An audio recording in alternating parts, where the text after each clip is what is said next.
NRATV with Grant Stinchfield. Hi there, folks. Welcome to the program as we come to you live from our Dallas studios. Antifa and other protesters did not win last night on the campus of Berkeley. Ben Shapiro's speech, the conservative talker, went on as planned. One of the reasons? Security measures were extraordinary, costing the taxpayers more than $600,000. Metal detectors, concrete barriers, and police in riot gear basically put the area on lockdown.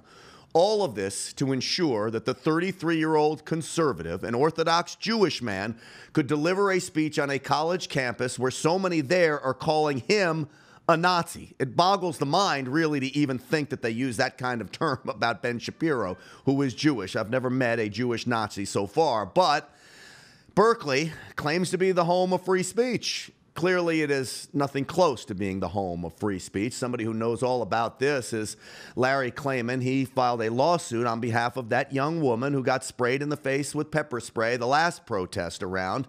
And Larry Klayman joins me now with Freedom Watch. Larry, great to have you on the program again. Good morning. Great to be here. So first off, what was your response to last night? And look, the police showed up and it looked like they were ready for the worst. I think that, the lawsuit that we brought had an impact here because they're being very careful to preserve their image, however incorrect, that Berkeley believes in free speech. So these police showed up, and of course, even though it cost $600,000 to the California taxpayer, Governor Jerry Brown doesn't mind spending money, of course. We know that. California is bankrupt, technically speaking.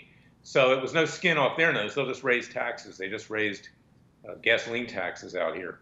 But I think what's really important here is that the next time Ben speaks, and he's a good speaker, he should not just address the threat from white supremacists. He was trying to be conciliatory.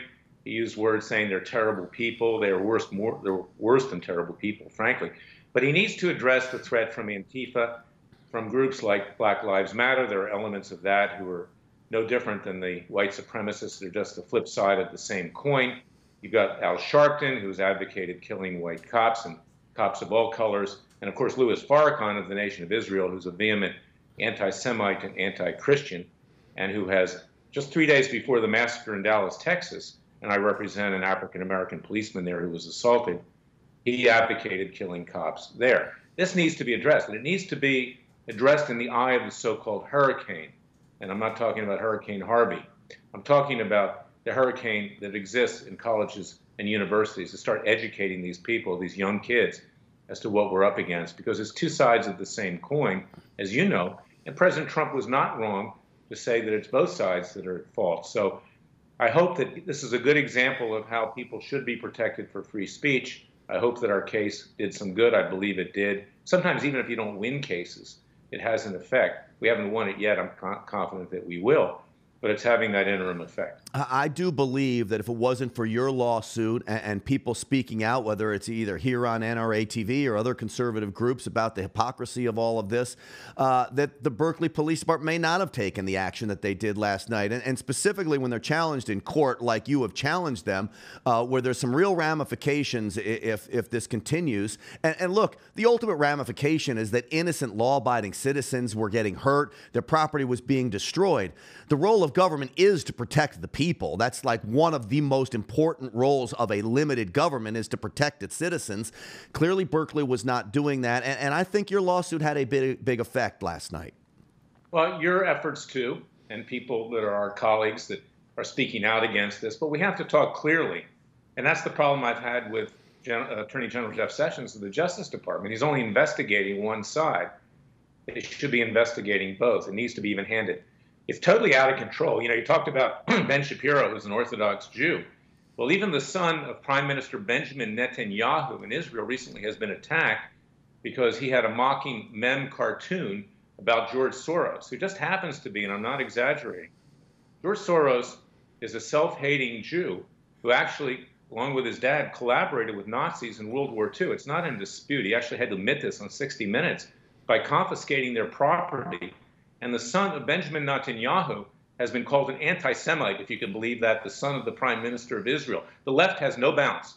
It will do whatever it can, racism, anti-Semitism, anything else they'll use to accomplish their purpose. And of course, with Antifa and others. They're using violence as well. So when you mention the likes of Al Sharpton and Louis Farrakhan, these are the loudmouths with the biggest voices.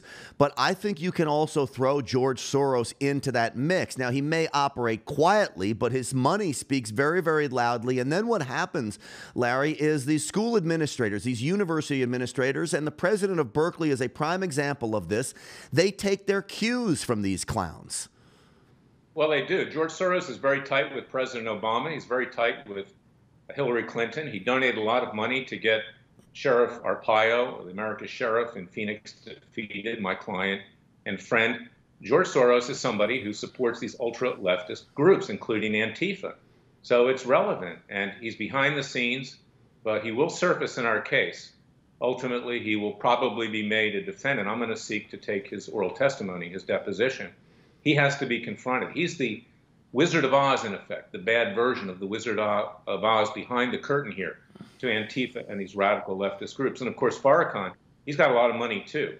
Nation of Islam is very wealthy, and they are a defendant in lawsuits that we brought in Dallas, Texas over that Dallas massacre over a year ago. You know, Larry Klayman, you've been instrumental in bringing many of these lawsuits to call out the left and some of their violence here. Why do you think it is? There have been some Democrats now who are coming out and speaking out against Antifa, but why is it that so many of them are so hesitant to speak out against the violent left, these radical liberal terrorists that are trying to destroy America? Well, I think number one, they're scared of being killed themselves, frankly. I mean, look at what happened in Virginia months ago with regard to the Republican congressman at a baseball game, is that you go against your so-called own kind, and it's even more vicious than if it's the opposite perception. You know, I can tell you, Dimitri Penny, this brave African-American police officer in Dallas, who brought this lawsuit against Farrakhan, the Nation of Islam, Sharpton, Barack Obama, Soros, etc., you couldn't believe the threats that he got after that lawsuit was brought, and the vilification, the N-word, House N, everything else. His family was threatened. So this is what happens when you go up against the left. If you're a leftist, you're considered to be a traitor. You're considered to be an Uncle Tom, in effect, and it's even more frightening. But the other thing is that these people get money from Soros. They get money for their political campaigns, and money talks and nobody walks. And that's why they're quiet. Well, because they know that this is the financial arm of the Democratic Party. Well, I can back you up on that. Trey Penny, the sergeant for the Dallas Police Department, is a black man who's a very, very good friend of mine. And through your lawsuit of suing the leaders of Black Lives Matter, he took a tremendous amount of heat. And I've actually looked at his cell phone personally and looked at the death threats that were coming in to him. But that's how they operate. And you know what? We move forward and we do it anyway. I get death threats here all too often, quite frankly, too often than any man should. But it doesn't stop you from moving forward and fighting the good fight. And Larry Klayman, I appreciate you for doing just that and picking up the cause where it needs to be picked up. And together we march forward and make the country greater. We're a great partnership. You know, we can't be afraid. Our founding fathers weren't. We can do the same thing. Yep, absolutely. Larry Klayman, great work over at Freedom Watch. Thanks for coming on. You're welcome. All right, and have a good weekend as well. And hey, all of you folks out there, have a fantastic weekend. That's going to do it for us here on Stinchfield for this week. But we're back here Monday morning, 9 o'clock Eastern time, the top of every hour, all the way through to 1 o'clock. Thanks so much for watching. We'll see you here then. You're watching NRATV with Grant Stinchfield.